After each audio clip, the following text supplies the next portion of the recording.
Episode 7। Shishupal.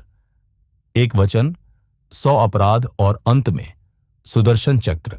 चेदी देश के राजा दमघोष का पुत्र शिशुपाल था। शिशुपाल की माता कृष्ण की दूर की बुआ थी, अर्थात शिशुपाल और कृष्ण रिश्ते में भाई थे। शिशुपाल रुक्मिणी से विवाह करना चाहता था, लेकिन कृष्ण ने रुक्मिणी से विवाह कर लिया। इसलिए शिशुपाल कृष्ण से द्वेष रखता था। शिशुपाल के जन्म की कथा अत्यंत विचित्र है। जब उसका जन्म हुआ तब उसके 3 नेत्र और 4 हाथ थे। जन्म लेते ही उसने गधे के समान भयानक आवाज में चिल्लाना प्रारंभ किया। उसका यह विकृत रूप और विचित्र चिल्लाना देखकर उसके घर वालों ने उसका त्याग करने का निर्णय लिया। लेकिन तभी आकाशवाणी हुई, राजा, तेरा पुत्र ऐश्वर्यशाली और बलशाली होगा। उसकी मृत्यु अभी नहीं आई है, तू उसका त्याग मत कर। राजा, प्रत्येक व्यक्ति की मृत्यु कब, कैसे, कहां और किसके हाथों होगी, यह सब नियति द्वारा पूर्व निर्धारित होता है। इसकी मृत्यु उस व्यक्ति के हाथों होगी जिसकी गोद में रखने पर इसके 2 हाथ गिर जाएंगे और जिसकी ओर देखते ही इसका 3रा नेत्र भी झड़ जाएगा। अतः तू इसका पालन पोषण कर। इस विचित्र बालक को देखने के लिए अनेक राजा और प्रजा वहां एकत्र हो रहे थे।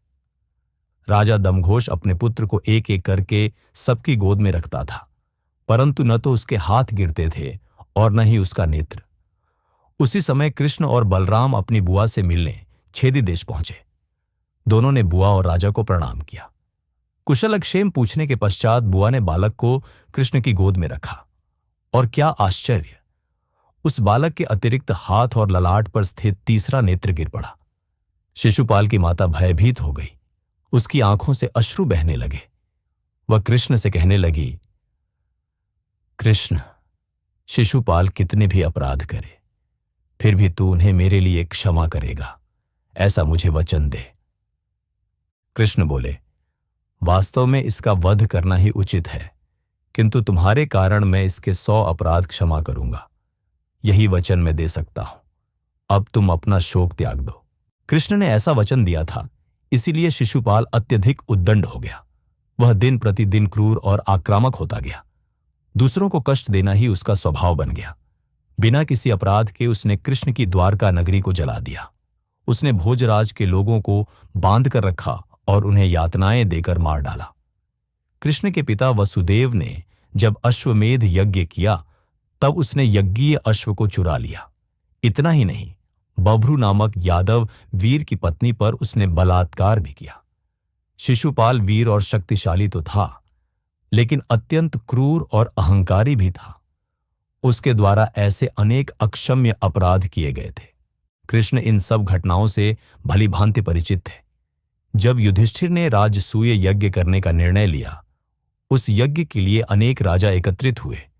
उनमें शिशुपाल भी उपस्थित था। यज्ञ की आरंभिक अग्रपूजा का सम्मान कृष्ण को देना चाहिए, ऐसा निर्णय भीष्म आदि ज्येष्ठों ने किया। सहदेव ने विधिपूर्वक कृष्ण की पूजा करके उनका सत्कार किया, परंतु कृष्ण को ऐसा सम्मान दिया जा रहा है, यह बात शिशुपाल को सहन नहीं हुई। उसने सभा में भीष्म और युधिष्ठिर की निंदा की और साथ ही कृष्ण का भी अपमान किया। वह कठोर और अपमानजनक शब्दों में बोलने लगा और संपूर्ण कुरुवंश एवं यादव वंश का अपमान करने लगा। सभा में उपस्थित कई राजा भी उसका पक्ष लेने लगे। शिशुपाल की उत्तेजना से सभा में कोलाहल मच गया।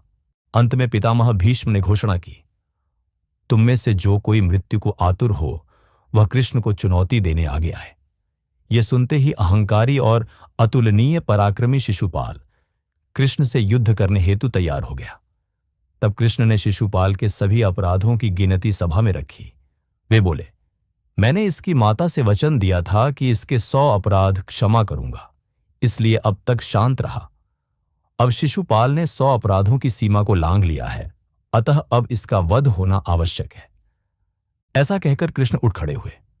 उन्होंने दैत्यों का नाश करने वाले अपने सुदर्शन चक्र का मन में स्मरण किया और क्षण भर में वह चक्र उनके हाथ में प्रकट हो गया। तत्क्षण कृष्ण ने शिशुपाल का मस्तक सुदर्शन चक्र से काट दिया। बलवान शिशुपाल धड़ाम से भूमि पर गिर पड़ा। दमघोष के इस वीरपुत्र का विधिपूर्वक अंतिम संस्कार किया गया और उसी सभा में शिशुपाल के पुत्र का छेदी देश का राजा के रूप में अभिषेक कर दिया गया। महाभारत से जुड़ी ऐसी ही सत्य और रोचक कहानियों को जानने के लिए आज ही हमारे YouTube चैनल को सब्सक्राइब करें। आप नीचे दिए लिंक से हमारे गेम को भी डाउनलोड कर सकते हैं। महाभारत के कैरेक्टर्स के साथ वीरभूमि के संग्राम में रणनीति बनाएं, सोचो, खेलो और जीतो।